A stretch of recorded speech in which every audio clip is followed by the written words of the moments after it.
This is over 10 tips and tricks to help you farm super credits in Helldivers 2 as fast as possible. Let's go. Now, when it comes to farming super credits, you do not want to be farming on the highest difficulties.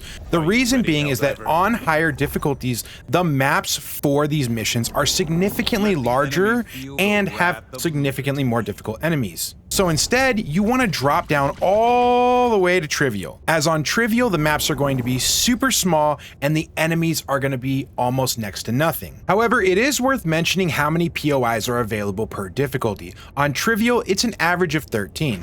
On easy and medium, it's also an average of 13. However, once you move up to challenging and hard, it's an average of 16. And when you get to extreme and above, it's going to be an average of 17. However, once you get to Helldive and Super Helldive, I couldn't find any good resources on the averages for those. So if you know, let me know down in the comments below. The next thing we need to talk about is which faction should you be farming super credits on. Now we have bots, bugs, and squids. Personally, I advise bots, but squids is a close second, with bugs being in third. The reason bugs are in third is because, to my knowledge, if you farm bugs for super credits, sometimes those bug spawners can occupy points of interest, leading to less. So I would go for bots, but ultimately it's going to boil down to the best planets and biomes. Now, some of the best planets and biomes to farm are going to be found in this amazing resource created by Claysthetics on YouTube. Shout out to him, be sure to check out his channel. Now, in this resource, you're going to see that the planets and biomes at the top are the best ones to farm. They're going to provide the fastest terrain to traverse, as well as having a ton of POIs. And the ones at the very bottom are worse. Now, once we step into the map here in game, what you're going to want to do to locate whether you are finding a good planet and biome is to go ahead and click into a sector, hover over a planet, and you're going to see right here that Martel, this planet, has that foresty sun type biome. And you'll see over here, the Martar Bay has that grassy kind of foggy biome. Use that picture to identify with the resource that was just shown as to which planets you should be going for to have the best super credit farm possible. And as a bonus tip, when you're looking through these trivial maps, what you're going to want to do is try to avoid ones that have water and go for maps like this that have absolutely no water at all, as this is going to increase the chances of more POIs on the map. Pause, I just need a moment of your time. Don't forget to like and subscribe, as I'm trying to hit 50,000 subscribers before the end of the year, and leave a comment down below about any tips you'd like to share. Your weapons and grenade for super credit farming honestly don't matter. You can use whatever you'd like to in these slots, because what we will use for opening containers is going to be covered in the stratagems section. So use whatever you prefer. But regarding the armor, there are two choices that I would personally advise. It's going to be light armor of any kind to start, but within that light armor category, I would advise either using the scout armor to increase your radar, which will help you locate the POIs quicker, or if you want to spam stims to sprint around more often, you can also use a med kit armor passive light armor. Either of these will do just fine. Now for stratagems, the ones that we're going to be using, most importantly, is going to be the laser cannon or the AMR. Both of these weapons allow you to immediately open containers without exploding the nearby fire barrels, making for a faster speed run. For mobility, we're going to be bringing the jetpack, and for quickly traversing the map, we're going to be bringing the fast recon vehicle.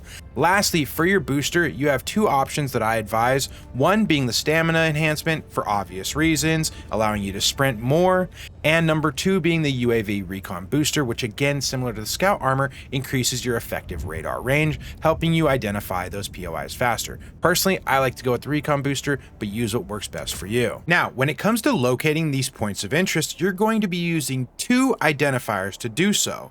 One, if you look around, you're going to see that there are various glowing lights. These are going to be emitted from crashed ships, which can contain super credits. As you can see, there's one here, and one near me. You'll also hear a faint beep when you're near one. The second way is if you look at the top of your screen, there is a compass, and on that compass you will see question marks that indicate that there is a POI in that direction. Now, of these POIs, there are several, including the ground stash, damaged hellbomb, graves, silvery rock, underground container, L-shaped house, elevated house, farm, bunker, crash ship, E710 Spill, City Wall, and City Cache. But of all of those, there are only 3 that you're going to care about in regards to super credit farming, and that is going to be the crashed ship, the containers, and the bunker, as these are the only ones that are going to provide super credits. However, if you're looking for things like samples, requisition quips, and medals, feel free to farm the other points of interest. Now remember, extracting is optional, and in this case, we are going to want to abandon mission,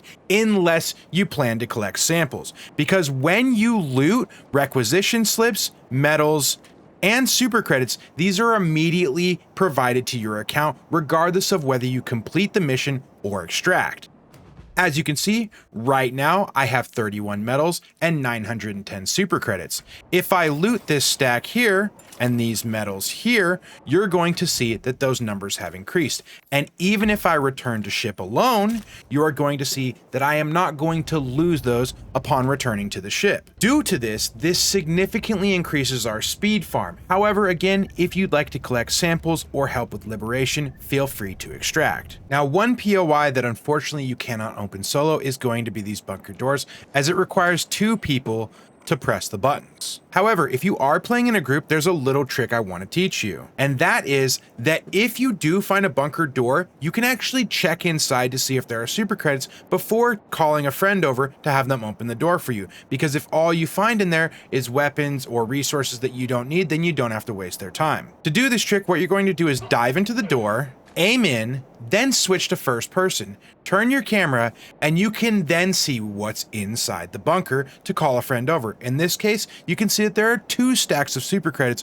which would greatly increase your gains. It's also worth mentioning, if you can play with other players, whether it be 2, 3, or 4, it's going to significantly increase the speed of your farm, as it'll allow you all to split up and, most importantly, loot those bunker doors. Now, using all of these strategies combined, you're going to be acquiring credits at about 100 credits per 10 minutes, equating to about roughly 60 credits per hour. Now, keep in mind, there is luck involved, so sometimes you may get 300 credits per hour, and sometimes you may get 800 credits per hour. The average is going to sit somewhere around 500-600 for most of you if you're using all of these tips. For the last tip, I have to mention that you can simply just buy super credits. This not only supports Super Earth, but also Arrowhead Game Studios and their amazing developers. For a quick summary of all these tips, you're going to want to play on Trivial, select bots or squids, play top tier biomes, avoid water maps, use light armor, use the laser cannon or AMR to open crates, use the jetpack and car for mobility, and if you can play with friends, you'll be able to open bunker doors and split up to clear faster. Lastly, remember that you can save time by abandoning mission if you don't need samples. I hope these tips and tricks help you become a better Helldiver. Now go out there and spread that democracy.